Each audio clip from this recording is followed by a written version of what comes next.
ओम शांति। एक साथ 25 की वाणी है।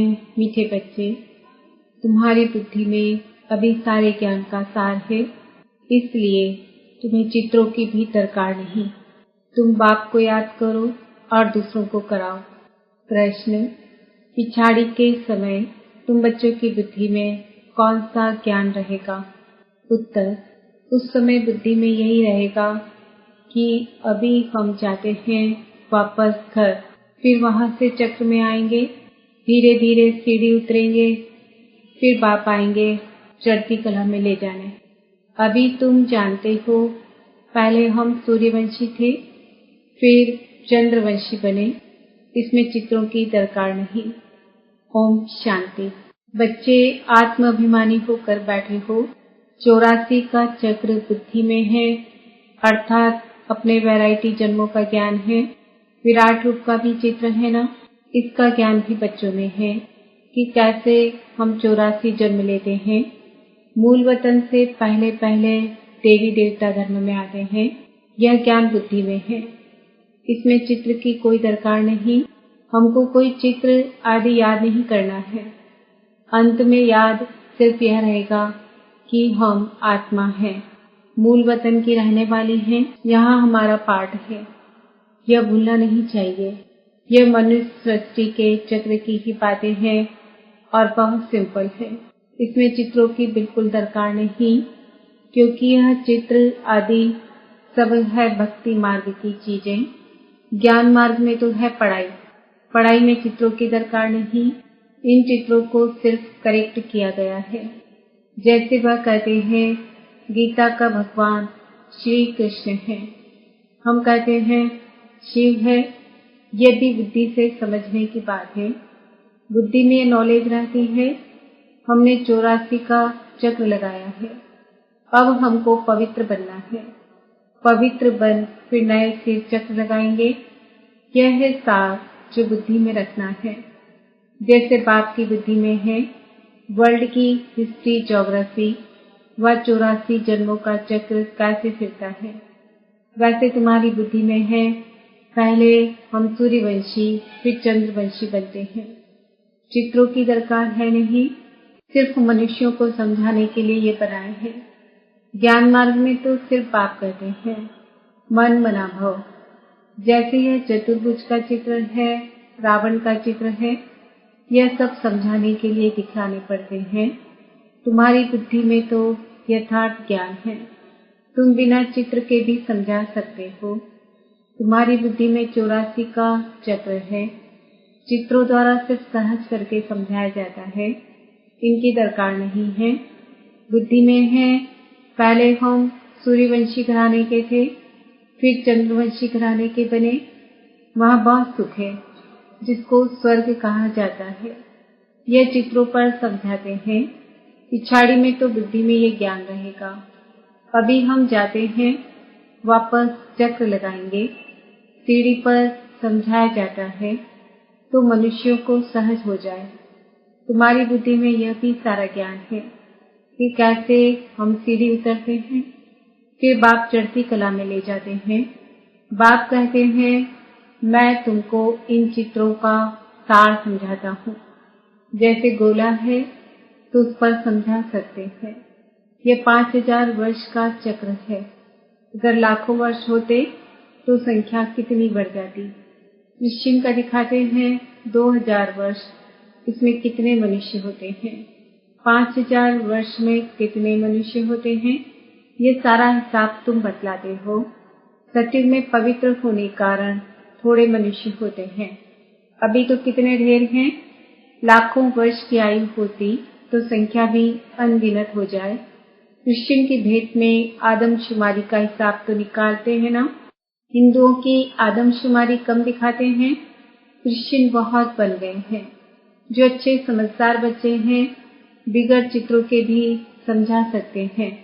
विचार करो इस समय कितने ढेर मनुष्य हैं। नई दुनिया में कितने थोड़े मनुष्य होंगे। अभी तो पुरानी दुनिया है जिसमें इतने मनुष्य हैं। फिर नई दुनिया कैसे स्थापन होती है, कौन स्थापन करते हैं, ये बाप ही समझाते हैं। वही ज्ञान का सागर है।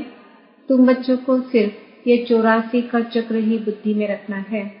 अभी हम नर्क से स्वर्ग में जाते हैं तो अंदर खुशी होगी ना। सत्युग में दुख की कोई बात होती नहीं। ऐसी कोई अप्राप्त वस्तु नहीं जिसकी प्राप्ति के लिए पुरुषार्थ करें। यहाँ पुरुषार्थ करना पड़ता है। यह मशीन चाहिए, यह चाहिए। वहाँ तो सब सुख मौजूद है। जैसे कोई महाराजा होता है तो उनके पास सब सुख मौजूद रहते हैं। गरीब के पास तो सब सुख मौजूद नहीं होते। परंतु यह तो है कलयुग, तो बीमारियां आदि सब कुछ है। अभी तुम पुरुषार्थ करते हो नई दुनिया में जाने के लिए। स्वर्ग नर्क यहाँ ही होता है। यह सूक्ष्म वतन की जो रमत गमत है, यह भी टाइम पास करने के लिए है। जब तक कर्मातीत अवस्था हो, टाइम पास करने के लिए यह खेल पाल है। कर्मातीत अवस्था आ जाएगी, बस तुमको यही याद रहेगा कि हम आत्मा ने अब 84 जन्म पूरे किए। अब हम जाते हैं घर, फिर आकर सतो प्रधान दुनिया में सतो प्रधान पाठ बजाएंगे। यह ज्ञान बुद्धि में लिया हुआ है। इसमें चित्रों आदि की दरकार नहीं। जैसे बैरिस्टर कितना पढ़ते हैं, बैरिस्टर बन गए, बस जो पाठ पढ़े वह खलास, रिजल्ट निकली प्रारब्ध की। तुम भी पढ़कर फिर जाए राजा ही करेंगे। वहाँ नॉलेज की दरकार नहीं। इन चित्रों में भी रॉन्ग राइट क्या है, यह अभी तुम्हारी बुद्धि में है। बाप बैठ समझाते हैं लक्ष्मी नारायण कौन है, यह विष्णु क्या है। विष्णु के चित्र में मनुष्य मूझ जाते हैं। बिगर समझ के पूजा भी जैसे फालतू हो जाती है। समझते कुछ भी नहीं। जैसे विष्णु को नहीं समझते हैं, लक्ष्मी नारायण को भी नहीं समझते, ब्रह्मा विष्णु शंकर को भी नहीं समझते। ब्रह्मा तो यहाँ है, यह पवित्र बन शरीर छोड़ चले जाएंगे। इस पुरानी दुनिया से वैराग्य है। यहाँ का कर्म बंधन दुख देने वाला है। अब बाप कहते हैं अपने घर चलो, वहाँ दुख का नाम निशान नहीं होगा। पहले तुम अपने घर में थे, फिर राजधानी में आए, अब बाप फिर आए हैं पावन बनाने। इस समय मनुष्यों का खान पान आदि कितना गंदा है। क्या क्या चीजें खाते रहते हैं। वहाँ देवताएं ऐसी गंदी चीजें थोड़ी ही खाते हैं। भक्ति मार्ग देखो कैसा है, मनुष्य की भी बलि चढ़ती है। बाप कहते हैं यह भी ड्रामा बना हुआ है। पुरानी दुनिया से फिर नई जरूर बननी है। अभी तुम जानते हो हम सतो प्रधान बन रहे हैं। यह तो बुद्धि समझती है ना। इसमें तो चित्र न हो तो और ही अच्छा, नहीं तो मनुष्य बहुत ही प्रश्न पूछते हैं। बाप ने 84 जन्मों का चक्र समझाया है। हम ऐसे सूर्यवंशी, चंद्रवंशी, वैश्यवंशी बनते हैं, इतने जन्म लेते हैं। यह बुद्धि में रखना होता है। तुम बच्चे सूक्ष्म वतन का राज भी समझते हो। ध्यान में सूक्ष्म वतन में जाते हो, परंतु इसमें न योग है न ज्ञान है। यह सिर्फ एक रस्म है। समझाया जाता है कैसे आत्मा को बुलाया जाता है। फिर जब आती है तो रोते हैं, पश्चाताप होता है हमने बाबा का कहना नहीं माना।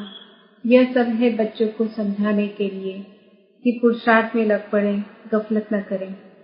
बच्चे सदा यह टेंशन रखें कि हमें अपना टाइम सफल करना है, वेस्ट नहीं करना है, तो माया गफलत नहीं करा सकती है।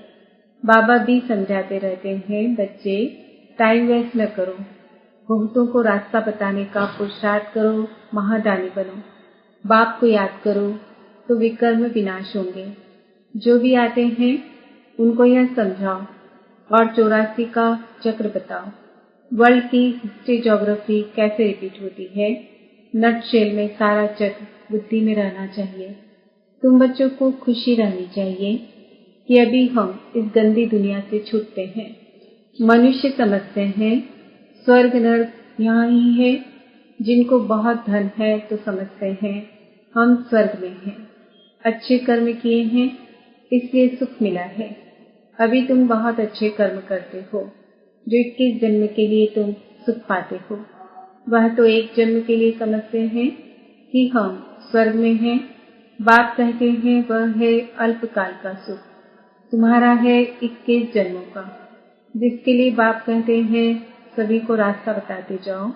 बाप की याद से ही निरोगी बनेंगे और स्वर्ग के मालिक बन जाएंगे। स्वर्ग में है राजाई, उनको भी याद करो। राजाई थी, अभी नहीं है।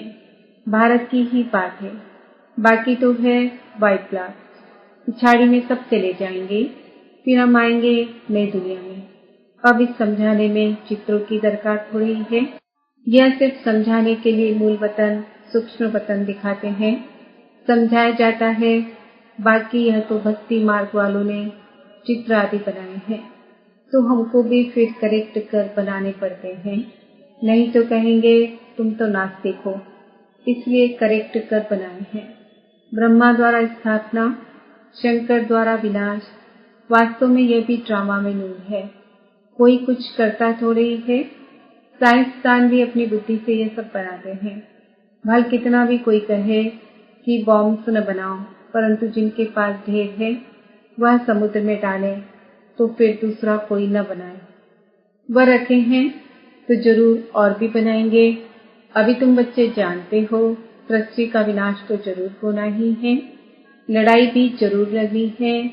विनाश होता है, फिर तुम अपना राज्य लेते हो। अब बाप कहते हैं बच्चे सबका कल्याणकारी बनो।